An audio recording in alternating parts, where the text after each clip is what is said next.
Though when we were young, Bulsar was not very easy to reach to. So if we had to take the Bulsar Express, then you had to go to Dadar. And if you wanted to take the Flying Rani, then you're better off going to Bombay Central. Now a lot of people in the Flying Rani have pass, which is like a season pass, or monthly or 3-monthly pass. And they would get the places first because they were like a gang, they were like a mob. So a lot of people had the pass. And often if I had to take a Flying Rani, I wouldn't take it from Dadar. Even Bulsar Express, it's impossible to get into Dadar. So when it was new, I think in the 70s, the Flying Rani was brand new and you could get in anywhere. So it would start off at Bombay Central, mostly stop at Dadar, but definitely stop at Borivali. And if it's a Flying Rani, then it would go on to Danu, and then it would have a small stop at Vapi. Because Vapi had an industrial estate called the GIDC, and the Gujarat government gave a lot of freebies to the Bombayites who wanted to come and set up the industries in Vapi. And Vapi had Silvas on one side and Vapi had Daman on the other side. So if you wanted to go and get drunk, and Gujarat is a dry state. So when I say Gujarat is a dry state, what I mean is that you cannot drink there because Gandhi was born there, and it's just one of those things.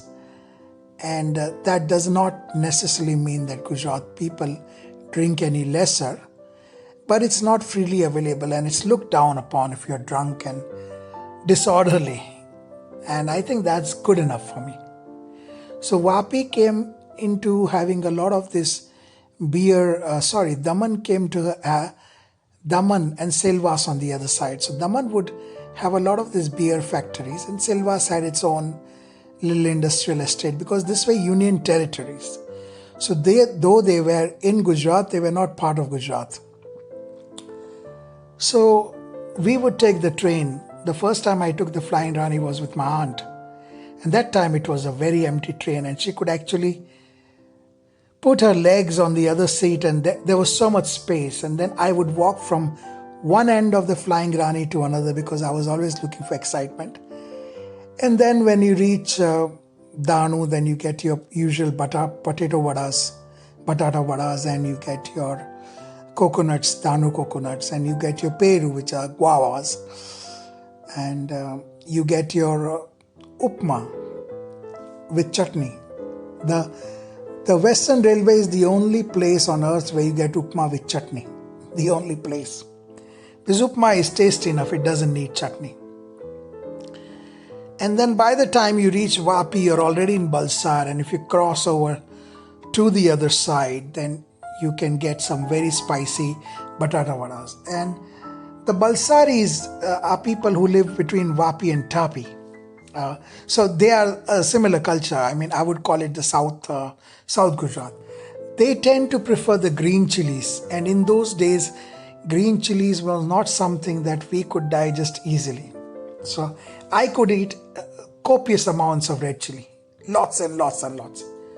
But I couldn't eat green chili. And the proof of that is once I went to eat pav bhaji.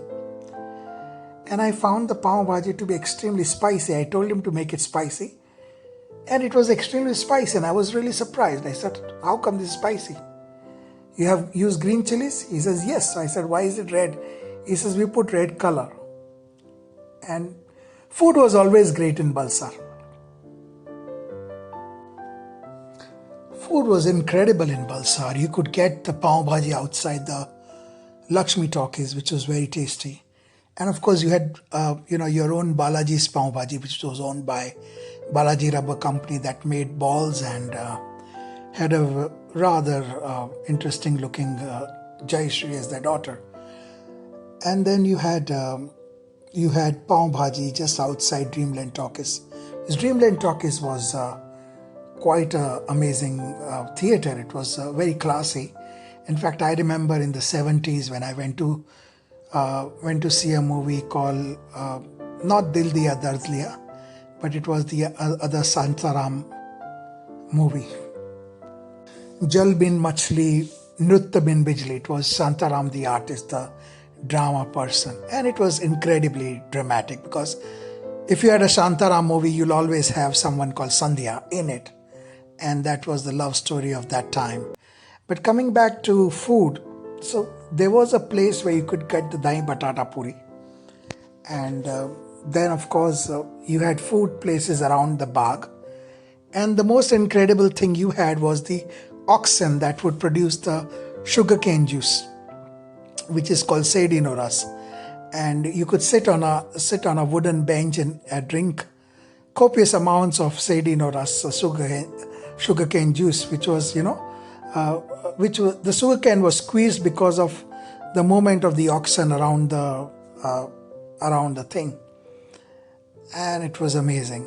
And then the best pav bhaji, I think Balaji had a reasonable fare of food, and they made their money there. They were, Tamil people, Pillai kind of, Ayyar Pillai kind of people. A lot of them had settled. I know a lot of Tamilians, and we used to call them Tamilians. Actually, they are just Tamil, who had settled in Gujarat and could speak good Gujarati.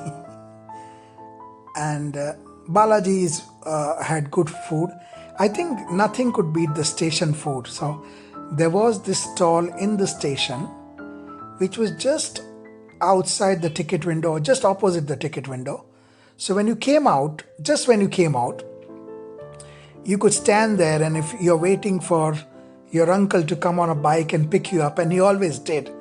And he was a kind person. And when our cousins grew older, like Bhavesh and Bhavesh at least, he would pick you up too, and then we would ride 2 or 3 people on the bike, and then some of them would take a rickshaw, and then we would go to Saint Faryaz at that time.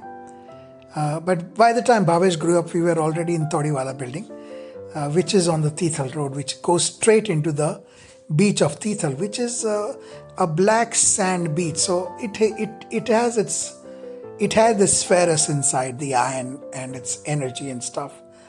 And it has its religious places and Bombay grain merchants, sanatoriums there. But what it has more than anything else is the temple of Sai Baba and the Jain brothers, the three musketeers of Jain monks who have died now and who made quite a property for themselves. Mind you can't take it to the other side, and that's just how life is. But Bulsar has been changing, but there were always those nights where you could bike into Tithal and sit there all by yourself, and you were extremely safe. I'm sure times have changed, but there was a time when the college was the most extreme corner of the world. Once you left the college, then you went into other territories, which were outer Bulsar territories. But now I'm sure they're all from the Ambe Mata temple to the Theosophic houses to Jaishi's bungalow. Everything must have been included in Bulsar now. And the Tithal Road started at the post office and went on to Dreamland and went on through some of the best Parsi bungalows. Sometimes I went out for a walk just to look at the Parsi bungalows because they were beautiful. And some of them were very steep. Some of them were 3 floors high, and they looked like British mansions, and they probably were, because the British favored the Parsis, and Parsis had beautiful girls. And even today, if you look at some of the Parsis, you will see that they have British blood, and that's just the way it is. They have the thing for antiques and a thing for, they are rather eccentric community, but I do not wish to generalize, and I already have generalized, so I'm sorry about that.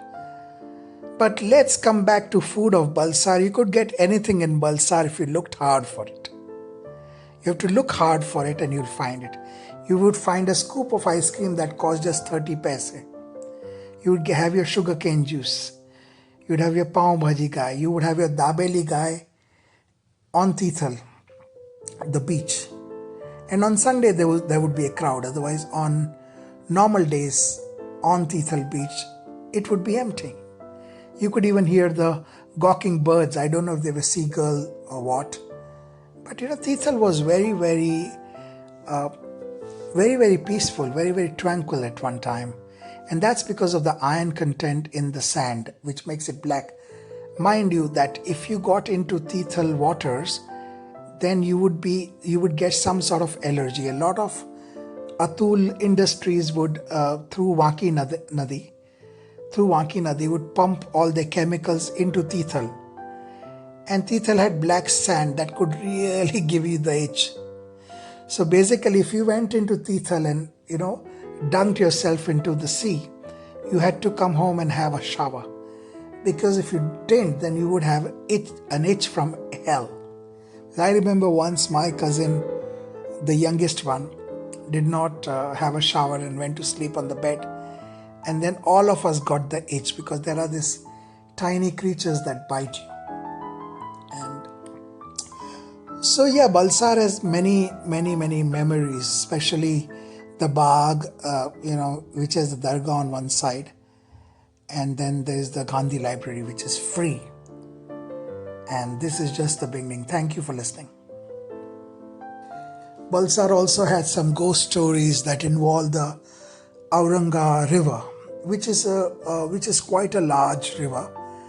And if you're taking a train from Bulsar to Baroda or Ahmedabad, then after some time you reach the Auranga River, which is quite far away. And even today, when my young cousin Digant drove me to Auranga River, there was this feeling, there was this definite aura about it, because you have to pass the Seiran Shah Dargah, which is a mausoleum or a tomb of a Sufi saint, and you have to pass that, and you have to go to the Auranga River. And a lot of people, if they got possessed, and possession was a thing in Bulsar, would go and get their glass of water from the Dargah so that the ghost would leave. And that's a story best left for another day. Thank you.